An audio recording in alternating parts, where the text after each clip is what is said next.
The Battle of Quifangondo occurred on 10 November 1975. The day before the People's Movement for the Liberation of Angola declared Angola's independence from Portugal. It can be considered as the decisive battle in the Angolan decolonization conflict 1974-75 and as the first battle in the Angolan Civil War. Background: the MPLA under Agostinho Neto had gained control of the Angolan capital Luanda, while the two rival liberation movements, the National Liberation Front of Angola and the National Union for the Total Independence of Angola, fought for a foothold in the capital themselves before independence could be declared. The FNLA force under Holden Roberto was made up of 1,000 fighters, 120 mostly white Portuguese Angolan soldiers under the command of Colonel Santos E. Castro.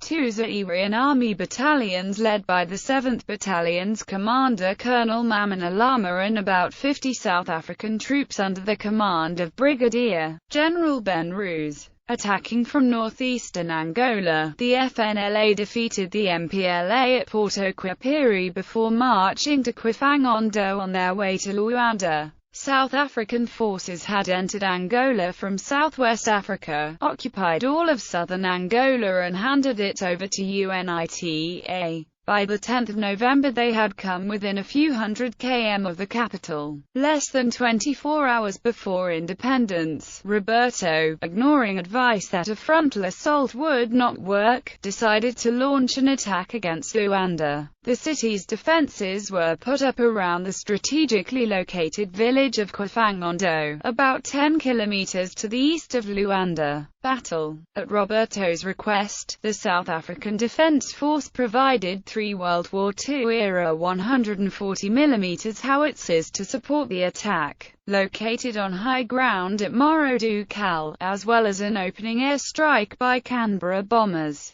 2 130mm Zairian army guns of North Korean origin would also be brought to bear. On the eve of the battle, Cuba launched a large-scale intervention on behalf of the MPLA and airlifted 1st Special Forces to Luanda. They were urgently needed to man the 6 BM-21 multiple rocket launchers supplied by the Soviet Union, the first to arrive in Angola and brought into position at the last minute. The South African Air Force airstrike went ahead as planned, and the artillery shelled the FAPLA positions overnight. However, the ground attack was not pressed in immediately afterwards. The attacking force marched in a single line along the Bengo River and faced a force of 1,000 Cuban and FAPLA troops across the river. The Cubans and MPLA defenders waited until the entire attacking force was boxed in the killing zone between the coast and the lagoon,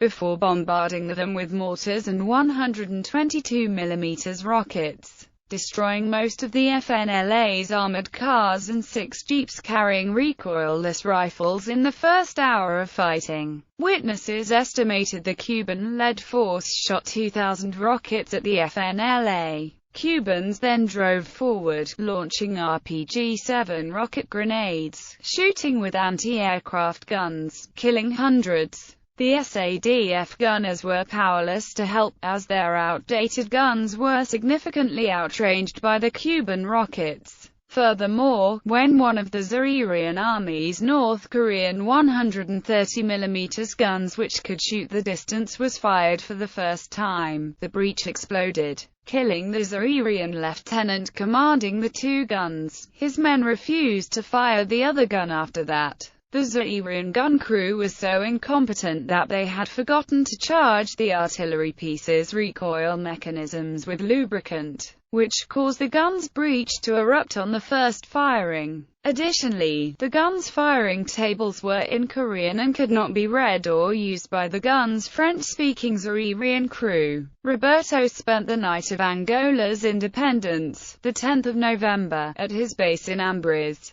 about 70 miles north of Quifangondo, where he had maintained his command in the previous several months. When Roberto arrived near Quifangondo the next morning, he discovered some of his forces in disarray retreating northeast in fragmented groups. The capital's skyline had lit up with fireworks at midnight on the 10th of November in celebration of the country's independence from Portugal. FNLA troops on the ridge northeast of Quifangondo, who had never previously seen fireworks, saw the skyrockets on Luanda's skyline and panicked again, thinking they were more of the dreaded Cuban 122mm rockets that had hit their advancing column hard in the valley earlier in the day. Colonel Santos E. Castro's Portuguese Angolan commando force was also in disarray due to the loss of most of their Panhard armored cars and the death of some of their crews in the previous day's battle. They had consolidated a short distance northeast of their earlier occupied position on a ridgeline, leaving the SADF guns and a small SADF force there to protect the SADF's guns as the most forward element and vulnerable to any MPLA Cuban ground attack. SADF Brigadier General Ben Ruz threatened to withdraw his artillery guns immediately from northern Angola if his guns were not protected by a line of troops forward of the guns. Roberto was furious at the Portuguese Angolan officers for leaving the SADF guns exposed. No further FNLA effort was made to advance through the Quifangondo Valley to Luanda, with Cuban support pouring into the country.